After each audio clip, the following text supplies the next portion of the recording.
Hello mga bata at sa lahat ng mga magulang at mga taga-subaybay sa ating online children's meeting. Kami ang mga shepherds niyo ngayong hapon. Ako si Ate Archinette. At ako naman si Ate Rowena.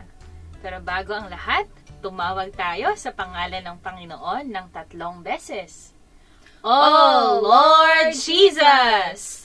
Oh Lord Jesus! Oh Lord Jesus! Ngayong hapon, ipagpapatuloy natin ang aklat ng Esther sa Lumang Tipan. Noong nakaraang Sabado, nalaman natin ang tungkol kay Esther na isang ulila na naging isang reyna. Sa tagubilin ni Mordecai, hindi sinabi ni Esther na siya ay isang Hudyo. Si Mordecai na nakaupo sa pintuan ng hari ay nalaman na ang 2 eunuko ng hari na si Bigtan at Teresh ay nais patayin ang hari. Kaya sinabi niya ito kay Esther at ipinabatid ito ni Esther sa hari sa pangalan ni Mordecai. Pagkaraang masiyasat, pinitay ang 2 at ito ay isinulat sa mga kasaysayan sa presensya ng hari. Bago tayo magpatuloy sa kwento, pakinggan natin ang awit.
Pagkaraan ng mga bagay na ito, si Haman na anak ni Hamidata ay itinaas sa posisyon sa ibabaw ng lahat ng mga prinsipe na kasama niya. Lahat ng mga tagapaglingkod ng hari na nasa pintuan ng hari ay umuyukod at nagbibigay galang kay Haman dahil inuutos ito ng hari hinggil sa kanya. Ngunit si Mordecai ay hindi umuyuko o nagbibigay galang sa kanya. Si Mordecai na isang Hudyo ay hindi sumunod na nagpagalit kay Haman. Dahil sa galit ni Haman, binalak niyang puksain ang lahat ng mga Hudyo sa kaharian. Naitakda ang petsa ng paglipol sa pamamagitan ng palabunutang tinatawag na Pur. Sa 12 buwan, Adar, isasagawa ang panahon ng masamang balak niya. Lumapit si Haman kay Haring Ahasuerus at isunumbong ang mga Hudyo na masuwayin at mga nakakalat. Kinukumbinsi ang hari na gumawa ng isang kautusan para sila ay puksain. Nahikayat ang hari sa mga salita ni Haman at binigyan siya ng otoridad sa bayan ng mga Hudyo. Nagpalabas ng isang kautusan sa lahat ng mga probinsya para sa pagpuksa sa lahat ng mga Hudyo sa ika-13 araw ng Adar. Nang malaman ni Mordecai ang lahat ng nangyari, pinunit niya ang kanyang kasuotan. Nagsuot siya ng damit pangluksa, naglagay ng abo sa ulo, at naglibot sa buong lungsod at malakas na tumatangis. Naupo siya sa labas ng pintuan ng palasyo sapagkat hindi pinapayagang pumasok doon ang sino mang nakasuot ng damit pangluksa. Ang mga Hudyo naman, sa bawat lalawigang naabot ng utos ng hari, ay nanangis ng buong kapaitan, nag-ayuno at nagluksa. Karamihan sa kanila ay nagsuot ng damit panluksa at naglagay ng abo sa ulo. Lubos na nabahala si Reyna Esther nang malaman niya ang pangyayari mula sa kanyang mga katulong na babae at mga yunoko. Kaya pinadalhan niya ng bihisan si Mordecai. Ngunit ayaw nitong tanggapin iyon. Dahil dito, ipinatawag niya si Hatak, isa sa mga yunoko ng hari at itinilagang katulong niya. Pinapunta niya ito kay Mordecai at ipinatanong kung bakit siya nagkakaganon. Pinuntahan nga ni Hatak si Mordecai sa labas ng palasyo. Sinabi naman nito sa kanya ang buong pangyayari, pati ang halagang ibibigay ni Haman sa kabangyaman ng hari, mapatay lamang ang mga Hudyo. Binigyan pa siya ni Mordecai na isang kopya ng sulat ng hari para ipakita kay Esther. Ipinakiusap din niyang ipaliwanag kay Esther ang buong pangyayari upang ipagbigay alam iyon sa hari. Nang nabalitaan ni Esther ang mensahe ni Hatak, lubha siyang nabagabag. Naunawaan niya ang bigat ng sitwasyon at ang panganib na nakapaloob sa paglapit sa hari nang walang paanyaya. Noong mga panahong yon, ang sino mang pumasok sa bulwagan ng hari nang hindi ipinatatawag ay maaaring mamatay, maliban kung igagawad ng hari ang kanyang setro bilang tanda ng kabutihang loob. Nagpadala si Esther ng sagot kay Mordecai, ipinahahayag ang kanyang pag-aalala at gayon din ang panganib na kanyang haharapin. Nang matanggap ni Mordecai ang sagot ni Esther, ganito naman ang ipinasabi niya. Huwag mong aakalaing dahil nakatira ka sa palasyo, ay ikaw lamang ang makaligtas sa lahat ng mga Hudyo. Kapag ipinagwalang bahala mo ang pangyayaring ito, tiyak na maliligtas din sa mga Hudyo. Ngunit malilipol ka at ang iyong angkan. Anong malay mo? Baka nga napunta ka riyan para maging kasangkapan sa ganitong pagkakataon. Matatag na nagpasya si Esther. Ipinasabi ni Esther kay Mordecai, tipunin mo ang lahat ng Hudyo rito sa Susa at ipag-ayuno ninyo ako. Huwag kayong kakain o iinom sa loob ng 3 araw at 3 gabi. Mag-aayuno rin kami ng aking mga katulong na babae. Pagkatapos, pupunta ako sa hari kahit ito'y labag sa batas. At kung dapat akong mamatay, ako nga ay mamamatay. Umalis si Mordecai at kinuha ang lahat ng tagubilin ni Esther. Lumipas ang 3 araw mula na mag-usap sina Esther at Mordecai. Isinuot ni Esther ang kanyang kasuotan bilang reyna at tumayo sa bulwagan ng palasyo, sa tapat ng tirahan ng hari. Nakaupo noon sa trono ang hari, paharap sa pintuan ng palasyo. Nalugod siya na makita si Esther at itinuro niya rito ang kanyang gintong setro. Lumapit naman si Esther at hinipo ang dulo ng setro. Itinanong ng hari, bakit aking reyna? Sabihin mo kung ano ang ibig mo at ibibigay ko sa iyo, kahit ang kalahati ng aking kaharian. Sumagot si Esther, kung mamarapati ng mahal na hari, dumalo po kayo ni Haman ngayon sa piging na inihanda ko para sa inyo. Sinabi ng hari, Tawagin agad si Haman para masunod ang ibig ni Esther. Dumalo nga ang hari at si Haman sa piging na inihanda ni Esther. Habang sila'y nagiinuman, tinanong ng hari si Esther, "Ano ba ang gusto mo? Sabihin mo't ibibigay kong lahat, kahit ang kalahati ng aking kaharian." Sinabi ni Esther, "Ito po ang aking kahilingan. Kung ako po'y kalugod-lugod sa hari, at kung inyong mamarapatin, dumalumuli kayo ni Haman sa piging na ihahanda ko para sa inyo bukas. Doon ko na po sasabihin ang aking kahilingan." Nang araw na iyon, masayang-masayang lumabas ang palasyo si Haman. Ngunit, sumiklab na naman ang kanyang galit nang mapatapat siya kay Mordecai na nasa may pintuang papasok sa palasyo. Nagpasya si Haman na gumawa ng bitayan upang ibitin doon si Mordecai dahil sa pag-uudyok ng kanyang asawa at mga kaibigan. Nang gabing iyon, hindi makatulog si Haring Ahasuerus. Ipinakuha niya ang aklat na mahalagang pangyayari at natuklasang iniligtas ni Mordecai ang kanyang buhay. Nalaman din na hindi pa nagagantimpalaan si Mordecai at hiningi niya ang payo ni Haman.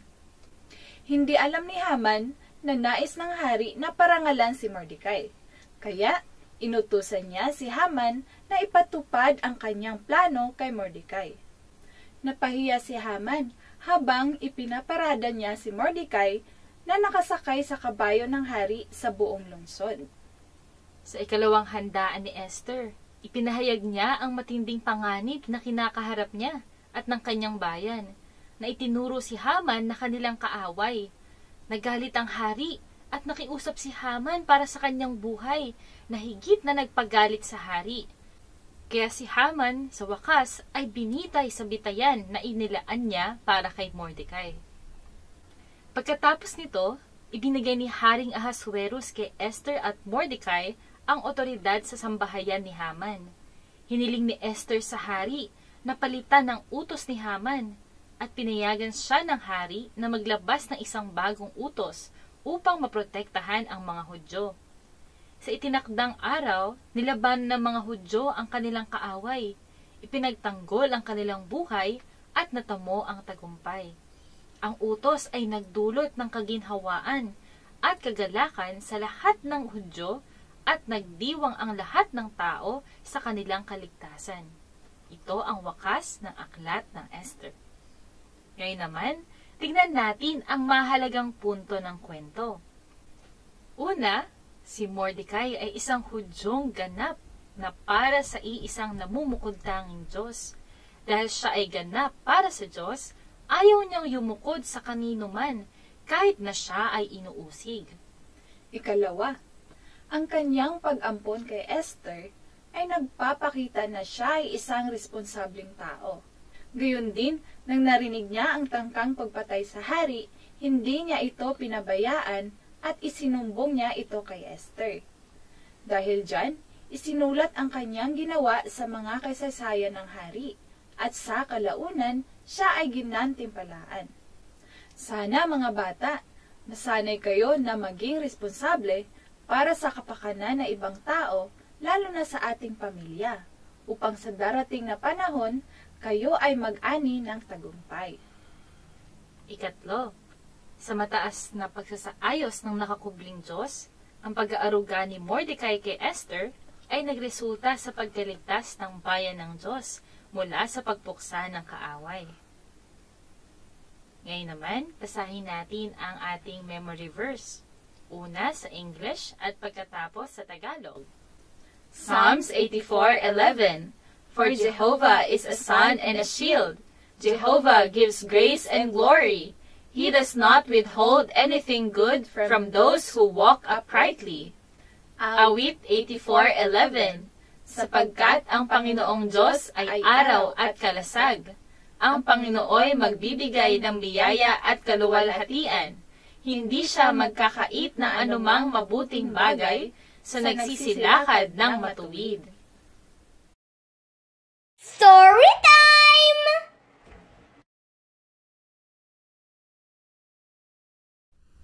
Si Benny ay mahilig magkalat sa kapaligiran.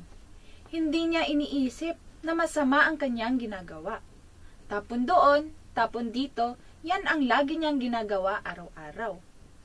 Kahit na pinapagalitan ng kanyang ina, ay hindi pa rin siya sumusunod nito na huwag magkalat. Palibhasay, may katulong silang laging inuutusang maglinis ng kalat sa loob at sa labas ng kanilang pamamahay. Dumating ang panahong kailangang umuwi ang kanilang kasambahay sa probinsya at walang ibang katulong ang pumalit dito. Kaya, obligado si Benny na gawin ng mga utos sa kanilang pamamahay sa loob o sa labas man. Isang umaga, ipinatapon ng kanyang ina ang sako-sakong basura sa may eskinita kung saan doon kinukuha ng mga basurero ang mga basura. Ngunit dahil sa pagiging tamad ni Benny, itinapon niya ito sa likod ng kanilang bahay kung saan may ilog doon. Hindi alam ng ina ni Benny ang kanyang ginawa kaya hindi siya napagalitan nito. Isang gabi, habang si Benny ay mahimbing na natutulog, napakalakas na ulan ang humagupit sa kanilang bayan hanggang sa bumaha. Pumasok sa loob ng kanilang bahay ang tubig at iba't ibang klase ng mga basura. Nagulantang ang ina ni Benny sa nangyari. Siya ay nalito kung bakit may mga basurang nagkalat sa loob ng kanilang bahay, kung ipinatapon niya ito. Kaya pinuntahan niya ang kanyang anak at itinanong kung saan ito itinapon ang sako-sakong basura. Sinabi ni Benny ang katotohanan na sa ilog niya itinapon ang mga basura. Kaya naggalit ang kanyang ina at sinabihan itong linisin ang basura mag-isa. Napagtanto ni Benny na mali ang kanyang ginawa, kaya sinabi niya sa sarili na hindi na niya iyon gagawin at magiging responsable na siya. Oras na para sa ating breakout rooms. Makinig kayo sa mga tanong ng inyong mga shepherds. Pwede rin kayong magsalita sa mga punto na natamasa ninyo. Pagkatapos, huwag muna kayong alis dahil meron pa tayong picture taking.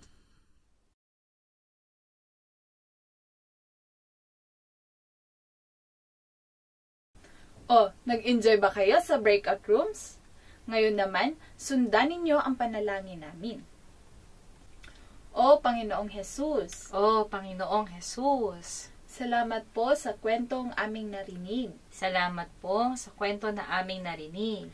Gawin niyo po kami Gawin niyo po kami ng mga batang marunong magmamalasakit ng mga batang marunong magmalasakit sa aming kapwa sa aming kapwa at sanayin kaming at sanayin kaming maging responsable, maging responsable, maging sa maliliit na bagay maging sa maliliit na bagay upang sa aming paglaki, upang sa aming paglaki, matamo namin ang tagumpay. matamo namin ang tagumpay. Amen. Amen. O mga bata, hanggang dito na lang muna ang ating meeting. Pero huwag kayong mag-alala dahil makikita tayo muli sa susunod na Sabado sa ganap na 2:00 hanggang 3:00 ng hapon dito sa ating online children's meeting. Para sa mga episodes na gusto ninyo muling pakinggan, pumunta lamang kayo sa YouTube at isearch ang CIM Online Children's Meeting. Doon ay makikita nyo ang lahat ng mga kwentong natalakay natin at ang mga kantang inawit natin sa bawat episode.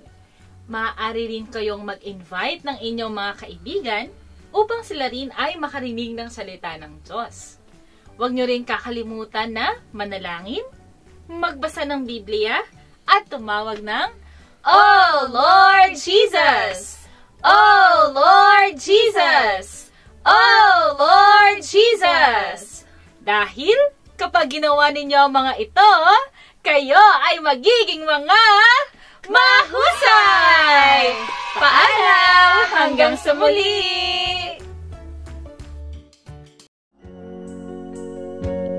For 7 days a week, sometime I separate to give myself to Him with others to meet, to hear God's word.